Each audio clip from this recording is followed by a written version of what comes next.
Amém? Eu gostaria de mandar um grande abraço para os irmãos lá de Minas Gerais, né?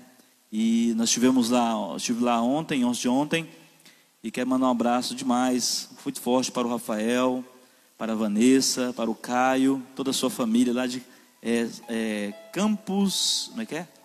Como que é a nossa cidade lá? Mineira, gente? Poços de Caldas, muito bem, Poços de Caldas, aleluia. Eu gostaria de orar nessa noite, ministrar uma palavra ao coração de vocês, e creio que Deus vai fazer coisas maravilhosas, amém? Aleluia, aleluia, amém?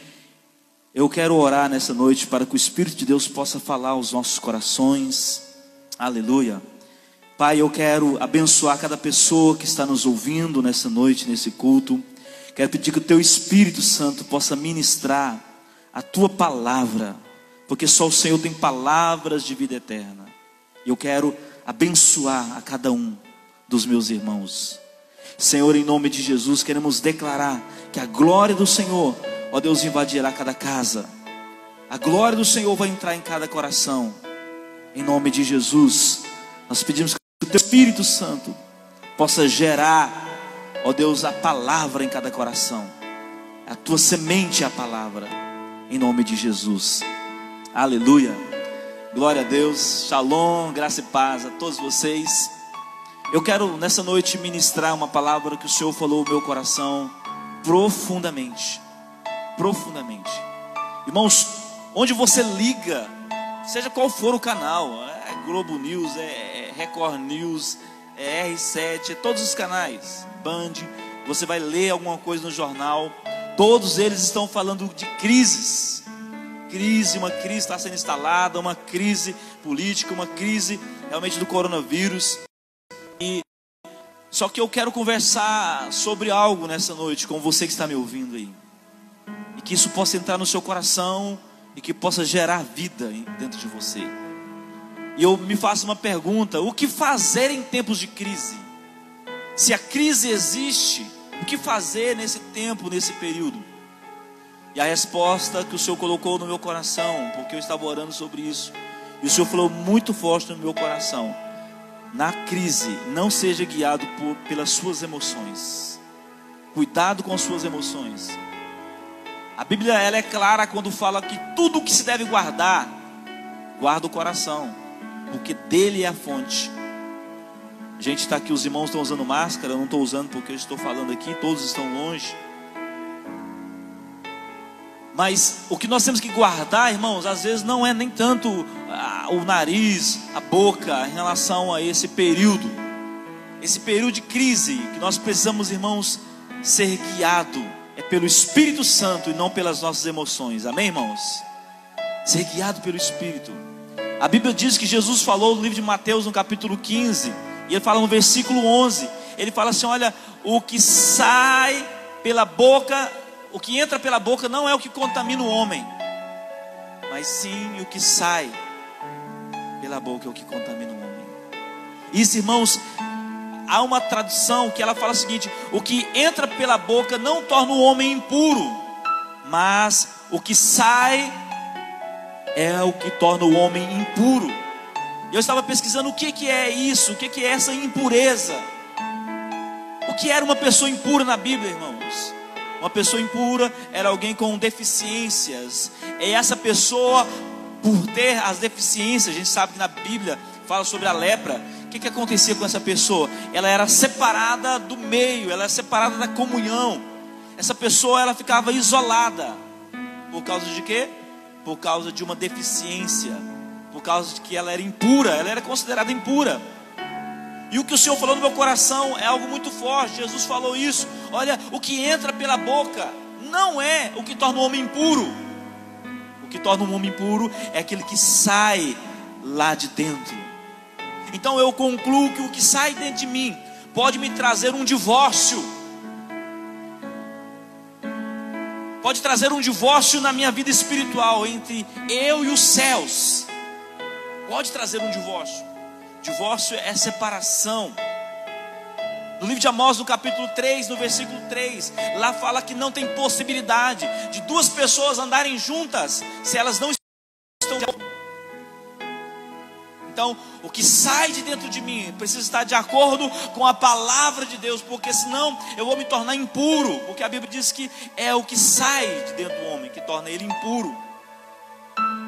E o Senhor fala: olha, não tem como andar duas pessoas juntas se elas não estiverem de acordo. Não tem como eu andar junto com a palavra, não tem como eu andar junto no reino de Deus se eu não estou de acordo com o reino de Deus. Não vai ter possibilidade, vai haver o quê? Uma separação, vai haver um divórcio. Não estou falando aqui de um divórcio de um casamento, eu estou falando de um divórcio entre terra e céus, entre a minha vida e entre os céus que testificam de mim. E o Senhor falou muito forte no meu coração sobre isso. Por isso, irmãos, está acontecendo divórcio espiritual. E o medo é que está provocando essa separação. A insegurança, esse medo está provocando separação, está provocando esse divórcio entre o céu e a terra, entre a minha vida e entre a palavra. Porque o medo está sendo instalado no nosso coração, e esse medo, irmãos, ele não tem como andar junto com a palavra de Deus. Não. Ele não tem como andar junto com a Bíblia, com aquilo que o Senhor diz, com a palavra do Senhor. Então acontece o quê? Uma separação. Nós separamos daquilo que o Senhor tem falado. Vocês lembram de Pedro, irmãos? Pedro, ele está num barco, há uma crise naquele barco, há uma tempestade e o barco está quase afundando. Ele recebe uma palavra. Ele fala: Senhor, se é o Senhor, me manda, porque eu vou sobre a tua palavra. E a Bíblia diz que Pedro, irmãos, ele ouviu a palavra. Ele o quê? Ouviu a palavra. Ele andou de acordo com o Senhor. Quando Pedro ele caminha em relação àquilo que Jesus fala, ele caminha com um acordo, ele caminha em uma aliança. Só que eu disse já no início, o que quebra, o que traz divórcio é o medo, irmãos. Traz um divórcio para que duas pessoas não andem junto, para que eu não ande junto com a palavra, para que o Senhor não ande junto comigo. E a Bíblia diz que Pedro, a Bíblia diz que ele olhando, ele observando o vento forte naquele lugar, ele teve o que, irmãos? Medo. O medo trouxe o que? Um divórcio. Porque não tem como duas pessoas andarem juntas se não estiverem de acordo. Não tem como eu caminhar no mundo espiritual, caminhar no mundo do reino de Deus, querendo que Ele existe, querendo que Ele é poderoso, e entendendo que o medo sendo instalado no meu coração vai provocar o que? Separação. Deus falou muito forte no meu coração isso. Então, se você tem aí nesses dias caminhado com o medo, presta atenção nisso. O medo ele vai te trazer um divórcio, ele vai te separar da sua vida com Deus. Porque Pedro, ele recebe uma palavra, ele está cangado, ele está casado com Jesus, ele está casado com o sobrenatural, com os milagres. Então ele começa a caminhar. Só que quando o medo entra, houve o que? Um divórcio, houve uma separação. Porque Pedro, ele começou a caminhar fora da palavra. E a Bíblia diz que ele teve medo, e o medo entrou no coração. Presta atenção numa coisa: quando o medo entra, a primeira coisa que o medo gera é desespero. A primeira coisa que o medo gera é um desespero. O primeiro filho do medo se chama desespero. E sabe qual é o neto do desespero? Sabe qual é o neto do medo, né? Porque o filho é o desespero. Sabe qual é o neto do medo? A ruína.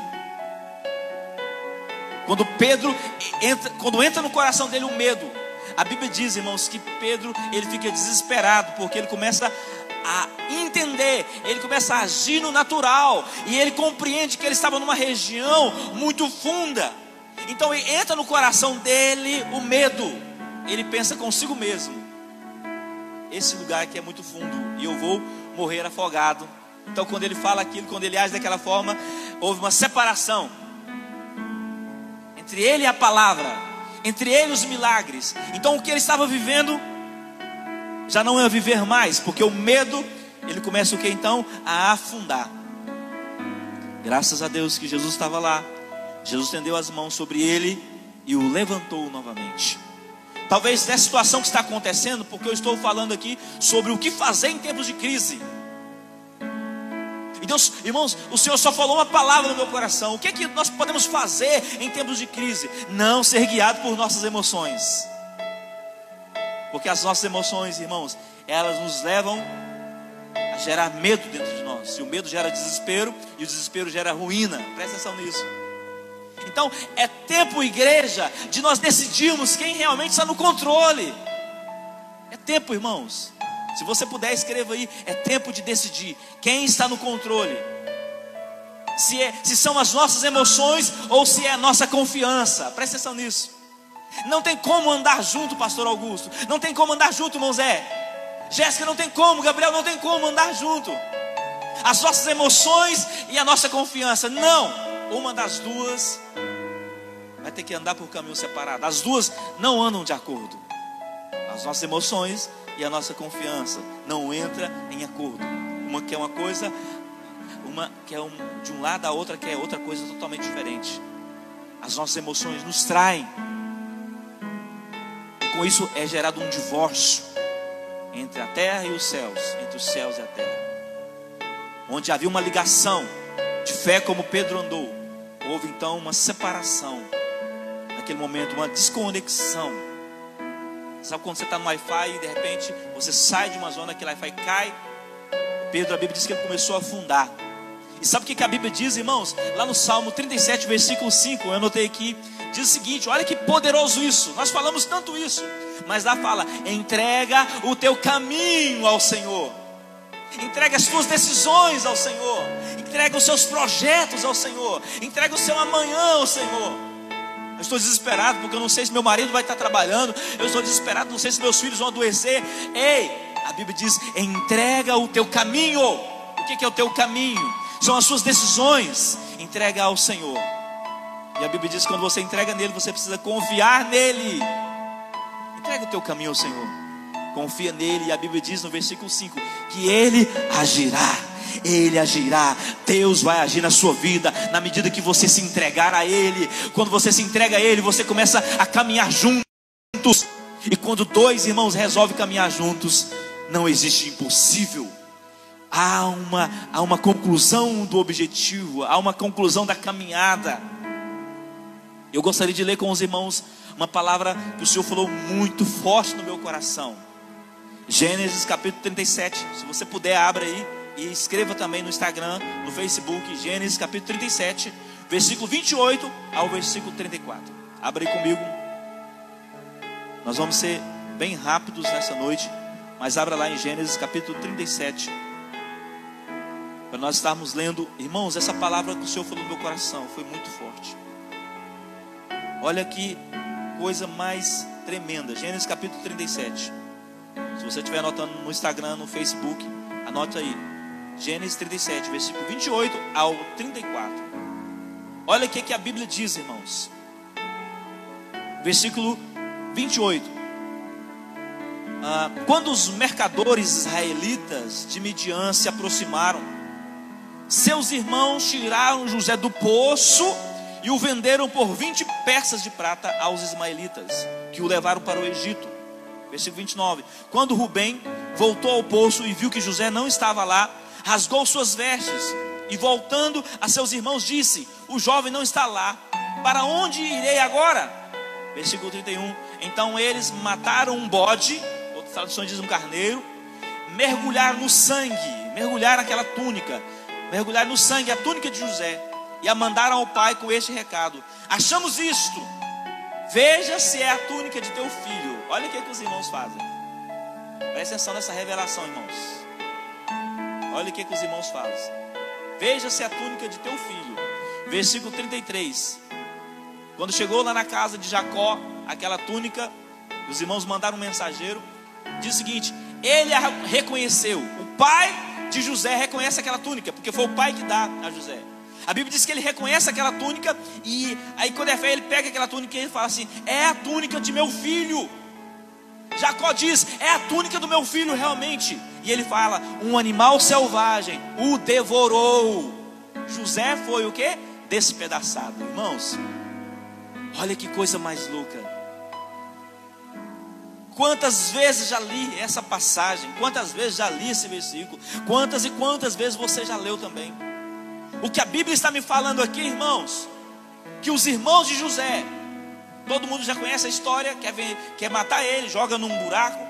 Então eles resolvem vender como escravo para lucrar alguma coisa. Só que eles se deparam, e agora o que nós vamos falar para o meu pai? Então a Bíblia diz que eles mataram um bode, outras traduções dizem um carneiro. E eles enrolam, presta atenção, enrola aquele pano, aquela veste no sangue do animal, irmãos. Você imagina isso, embola no sangue. E os irmãos então mandam mensagem, mandam recado para o pai. Algumas pessoas vão na frente, então entregam aquela roupa para o pai de José, que é Jacó. Quando o pai de José, ele visualiza, presta atenção nisso. Quando ele visualiza aquela roupa cheia de sangue, ele sabe que aquela roupa era do filho dele. E isso aí ele tinha certeza. Mas uma das coisas que eu posso afirmar, irmãos, que aconteceu aqui um descontrole emocional na vida de Jacó. Olha que interessante, pastor Augusto, porque os irmãos não foi lá e falou assim: pai, aqui as vestes de José, pai, um animal matou. Não, foi o próprio pai que teve essa conclusão. Olha o poder do desespero. Eu já disse para os irmãos que o medo, ele gera o desespero. E o desespero gera o caos, gera a ruína. Quando o pai de José pega aquelas vestes, então entra uma mensagem negativa na mente dele. E no emocional dele, ele fica desequilibrado. E ele que fala, irmãos, não é os irmãos de José que falam, é o pai de José, Jacó. Ele fala assim: olha, essa túnica aqui é do meu filho José. Meu Deus, um animal matou ele, despedaçou ele. E a Bíblia diz, irmãos, que ele chorou muitos dias de luto. Muitos dias de luto, ele entra em desespero. E a Bíblia diz que ele fala para os filhos que querem consolar. Ele fala assim: não, eu vou chorar até morrer. Porque naquele momento ele queria morrer. Porque foi gerado no coração dele uma crise. As suas emoções começou a ditar a sua vida. E isso é terrível. O que tem gerenciado a sua vida? São as suas emoções ou é a sua confiança em Deus? Lembrando aos irmãos que eu estou falando aqui que não tem possibilidade alguma de duas pessoas andarem juntas se elas não estiverem de acordo. Não tem como.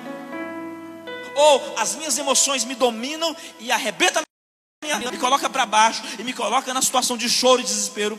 Ou a minha confiança entra em cena. Não tem possibilidade dos dois andarem.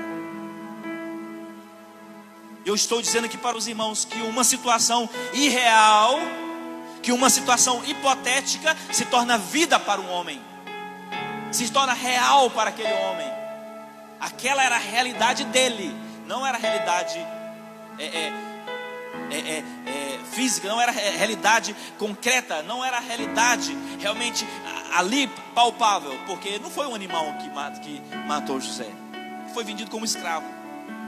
Mas o pai sabia disso? Pastor, mas o pai não sabia disso. Realmente não sabia disso. Aí que eu estou falando essa mensagem para você, que Deus falou muito forte no meu coração. Às vezes, irmãos, antes da gente testificar algo no nosso coração, antes da gente declarar fé, o medo e o desespero entram no nosso coração. E aquilo gera em nós insegurança. Aquilo gera em nós situações que não são reais. Pessoas que falam assim: ai, eu estou com medo de pegar esse coronavírus. É aquele medo gera em você, alguém espirra lá longe, aquele medo gera em você um desespero. Você ficou gripado, já fica achando que está morrendo. Jacó, aconteceu isso com ele. Ele falou assim: olha, o meu filho foi o animal que matou ele. Ele tirou uma conclusão antecipada. Ele tirou uma conclusão fora dos fatos reais. Naquele dia, Jacó não permitiu a sua confiança em Deus ser testada, ser aprovada. Por isso, irmãos, que eu estou falando que nesse período de crise, irmãos, nós precisamos colocar as nossas emoções subjugadas. Nesse período de crise, nós precisamos colocar as nossas emoções debaixo dos nossos pés. Pastor, mas está doendo. Pastor, eu estou vendo tantas coisas. Eu não estou falando para você agir pelo que você está vendo. Por isso que a palavra é, nessa noite, em tempos de crise, nós precisamos ser guiados pelo Espírito Santo, não pelas nossas emoções. Você que está me ouvindo aí, você acha que Jacó, pelo menos eu penso assim, ele poderia ter questionado aquela situação que chegou para ele. Pastor, como poderia ter questionado? Jacó poderia ter pegado, pastor Augusto, aquelas vestes, irmão José. Ele poderia ter pegado aquelas vestes e sentido o cheiro daquelas vestes. Pastor, mas como que ele vai sentir o cheiro do filho? Não, não é do filho. Porque eu tenho certeza que todo mundo aqui, e Jacó sabia muito bem qual que era o cheiro de um animal e o que era o cheiro de um sangue. Ele poderia, naquele momento do desespero que chegou aquela notícia, ele poderia ter colocado a sua confiança em ação. Ele sabia de problemas que estavam acontecendo com os filhos. Ele poderia ter pegado aquela veste e sentido o cheiro, porque na hora ele saberia que era sangue de animal. Então ele teria questionado os filhos. Mas não, irmãos, quando ele visualiza aquela cena, as vestes com sangue, ele já entende que era o filho dele. Ele já começa a viver aquela situação como se fosse real. Ele começa, irmãos, a ter luto. Por quê? Por causa da sua mente. Eu estou falando, Jesus falou que se torna impuro não aquele que entra alguma coisa, mas aquele que sai. Aquilo que sai de dentro de nós, as nossas emoções, pode nos tornar impuros. E por isso que o impuro era separado, ele ficava isolado. Por quê? Porque a comunhão fortalece, a comunhão gera vida, e as pessoas então iam morrendo à míngua. Jesus falou: olha, o que torna o homem impuro é aquilo que sai de dentro do coração dele. O que está saindo dentro do seu coração?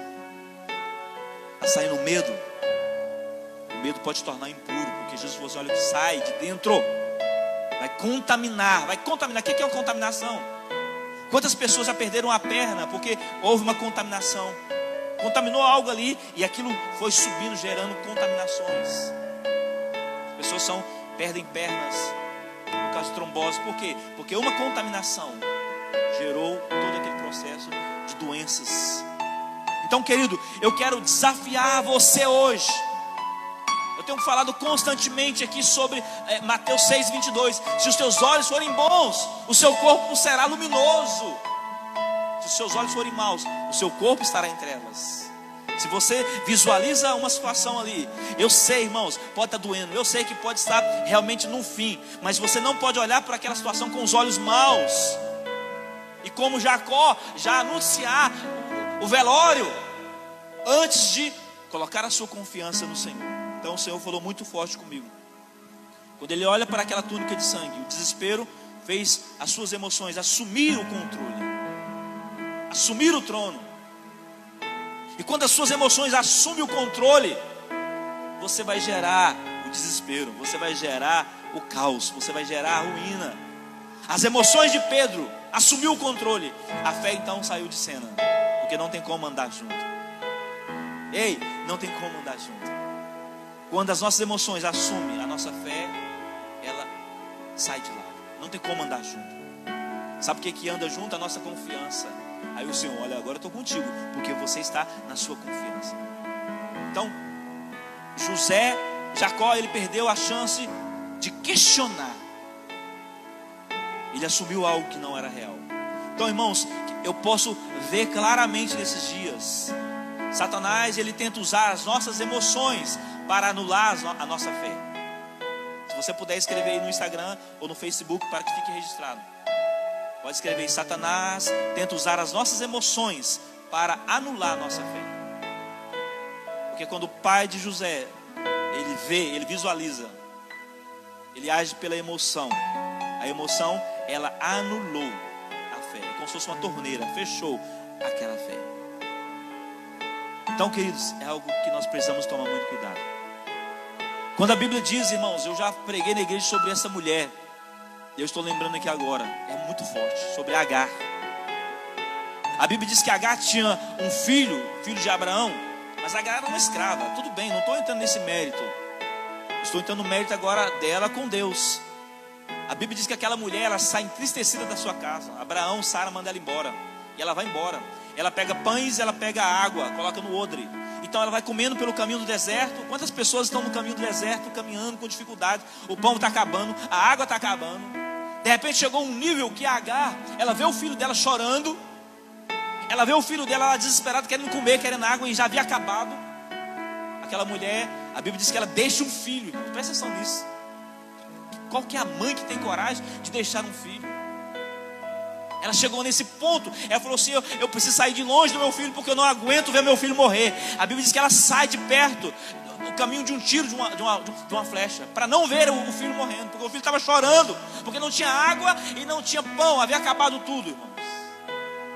Sabe o que apareceu para aquela mulher? Um anjo veio do céu, presta atenção nisso. Um anjo veio do céu, só para abrir os olhos dela. E a Bíblia diz que aquele anjo fala para ela que tinha promessas. E a Bíblia diz claramente que o anjo lhe abriu os olhos. E ela viu um poço de água. Ela viu um poço de água. Talvez você precise só que o anjo do Senhor abra os seus olhos, porque há um poço perto de você. Há um milagre perto de você, mas as suas emoções estão dominando você, e você não consegue enxergar o poço que está à sua frente. Você não consegue enxergar o milagre, porque para superar esse tempo de crise, irmãos, nós não podemos deixar a emoção reinar no nosso coração. Nós temos que duvidar na notícia ruim. Nós temos que duvidar. Eu não acredito nessa notícia ruim, não vai chegar na minha vida. Pastor, isso é soberba? Não, irmãos, isso é confiança. Declare constantemente a sua confiança. Amém? Então, quando o anjo abre os olhos de Agar, ela pôde ver ali a água. E a Bíblia diz que ela corre lá, então pega a água e dá para o filho dela. A água já existia ali. O anjo não criou a água. O anjo não falou, já falei sobre isso na igreja, haja água. E a água então agiu. E houve água. Não, o anjo vem do céu só para abrir os olhos daquela mulher. Talvez você aí está precisando de uma visitação de um anjo de Deus, para abrir os seus olhos. Porque quando o anjo abrir os seus olhos, você vai ver a fonte, você vai ver a água. E sabe quem é a fonte? Sabe quem é a água? É Jesus de Nazaré. Ele é a fonte das águas. Ele é a fonte que jorra para a vida eterna. Jesus falou para aquela mulher: olha, a água que eu lhe der, você nunca mais vai ter sede. Sabe por quê? Porque é poderosa. Então, abre os seus olhos. Eu queria encerrar com um texto. Eu queria que você abrisse esse texto e notasse aí no Instagram e no Facebook. Salmo 112, versículo 7. Salmo 112. Esse versículo tem constantemente sido uma cabeceira para mim. Eu tenho declarado ele constantemente. Pastor, o senhor não tem medo? O senhor, como que o senhor é? Não, irmãos, todos os temores que vocês têm, eles também rondam meu coração. Mas eu não permito as minhas emoções reinar. Eu permito a confiança reinar. Eu declaro a confiança, eu declaro a palavra. Então, desde o início dessa situação toda, esse versículo saltou no meu coração. Então nota aí Salmo 112, versículo 7. Salmos capítulo 112, versículo 7.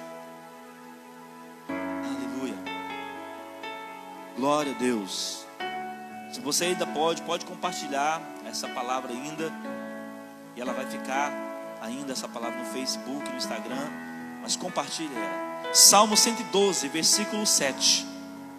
A Bíblia diz que o homem que confia no Senhor, no versículo 6, fala que o justo jamais será abalado, para sempre se lembrarão dele. Aí o versículo 7 fala: ele não temerá as más notícias. Glória a Deus. Ele não temerá as más notícias.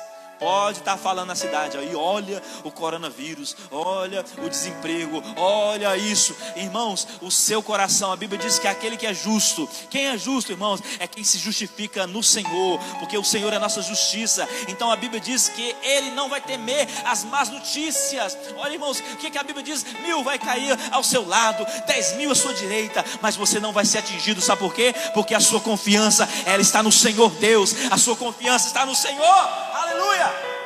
Essa é a nossa confiança, irmãos. A Bíblia diz que ele não vai temer as más notícias. O seu coração estará firme, confiante no Bolsonaro. É isso? Confiante no prefeito. É isso? Confiante no álcool em gel. É isso? Não é.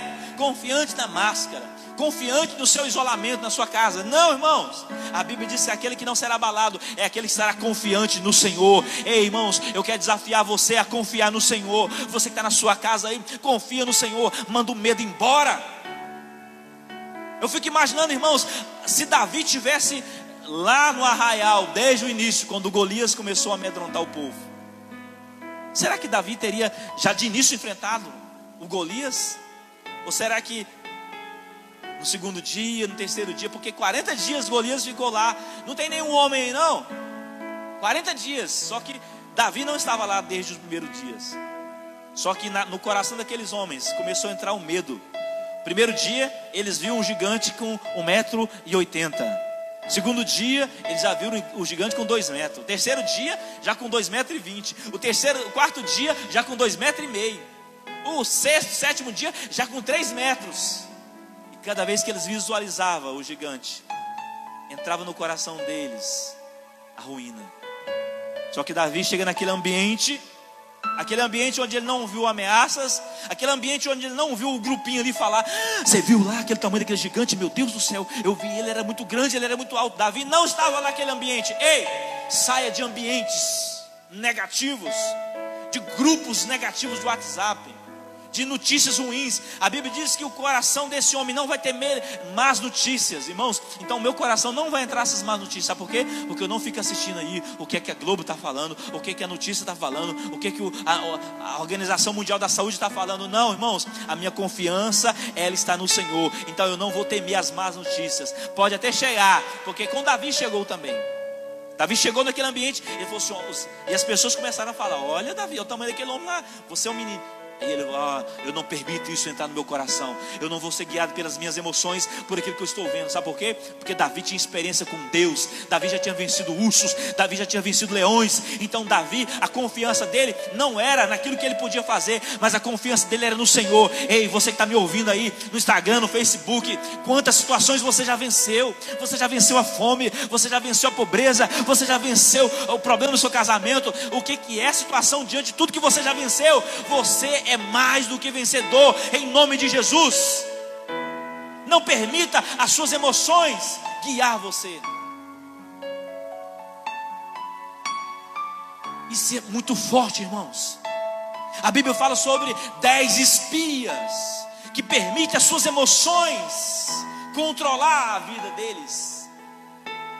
10 príncipes. Eles trazem um relatório horrível. Sabe por quê? Porque o relatório que eles trouxeram foi o relatório das emoções. Quantos de vocês, quantos de nós aqui estamos aqui, passamos por problemas?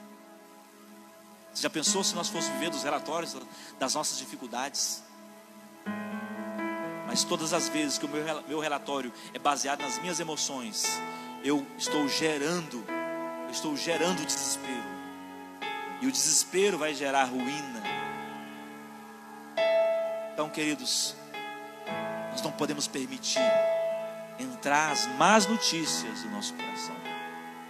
Eu quero orar por você que está me ouvindo aqui nessa noite, que essa palavra possa gerar em você a confiança.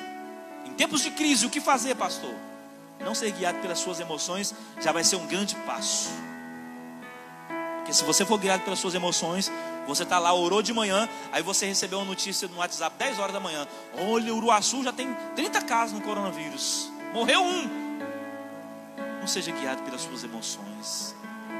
Não seja guiado por aquilo que você vê. Seja guiado pelo Senhor. Eu estou falando para você tentar o Senhor, seu Deus. Não. Responsabilidade. Todos nós aqui estamos com responsabilidades. Mas as más notícias não podem gerar pânico no meu coração. Amém? Essa canção que cantou por último, ela é muito forte. O que você faz quando a luz se apagar? Quando está tudo escuro, o que você faz? Não tem possibilidade de você gerar nada. Então eu gostaria de orar por você nessa noite. Eu queria abençoar você essa palavra. Aleluia. Aleluia. Se você pode colocar a mão no seu coração, coloque a mão no seu coração. Se você pode colocar a mão no seu coração, coloque a mão no seu coração. Pai, eu abençoo cada um dos meus irmãos. Eu declaro, Senhor, que essa palavra possa gerar no coração deles, Senhor, a confiança. Como entrega o teu caminho ao Senhor, confia nele. Nos ensina a confiar no Senhor. Tira os temores do nosso coração. Tira o temor do coração de cada um dos meus irmãos. Coloca a confiança do justo, porque ele não será abalado, o seu coração será firme, porque ele está confiando no Senhor. Nos ensina a confiar no Senhor, Pai. Eu abençoo cada um dos meus irmãos, para que as emoções sejam, ó Deus, destruídas, que as emoções sejam pisadas, que as emoções saiam dos palcos dessas vidas, desse coração, e que no palco da existência do meu irmão, da minha irmã, possa entrar a confiança, porque a confiança vai gerar segurança, a confiança vai gerar milagres. Nos ensina, meu Pai. Eu quero abençoar os irmãos, em nome de Jesus. Recebe aí na sua casa, em nome de Jesus. Amém.